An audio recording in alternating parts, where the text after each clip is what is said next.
పాషమైలారం పేలుడు ఘటనలో మరణించిన కార్మికుల పట్ల రాష్ట్ర ప్రభుత్వం కర్కశంగా వ్యవహరిస్తుందని ఆగ్రహం వ్యక్తం చేశారు బీఆర్ఎస్ వర్కింగ్ ప్రెసిడెంట్ కేటీఆర్.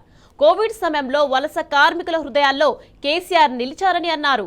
రాష్ట్ర అభివృద్ధిలో వలస కార్మికులు భాగస్వాములని కేసీఆర్ విశ్వసించి వారికి రేషన్ బియ్యంతో పాటు సొంత రాష్ట్రాలకు వెళ్లేందుకు రవాణా, వైద్య సదుపాయాలు కల్పించారని కేటీఆర్ గుర్తు చేశారు.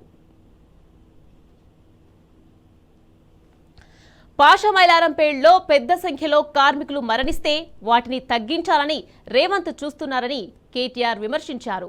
అత్యంత అమాననీయంగా మరణించిన వారి అవశేషాలను అట్టపెట్టెల్లో తరలించడాన్ని కేటీఆర్ తీవ్రంగా తప్పుపట్టారు.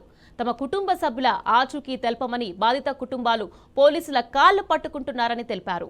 ప్రమాద సమయంలో సంఘటనా స్థలంలో ఎంతమంది ఉన్నారో కూడా ఖచ్చితమైన లెక్క ప్రభుత్వం దగ్గర లేదన్నారు. మరణించిన వారికి పరిహారం లేదని, వలస కార్మికుల పట్ల చిన్నచూపు తగదన్నారు.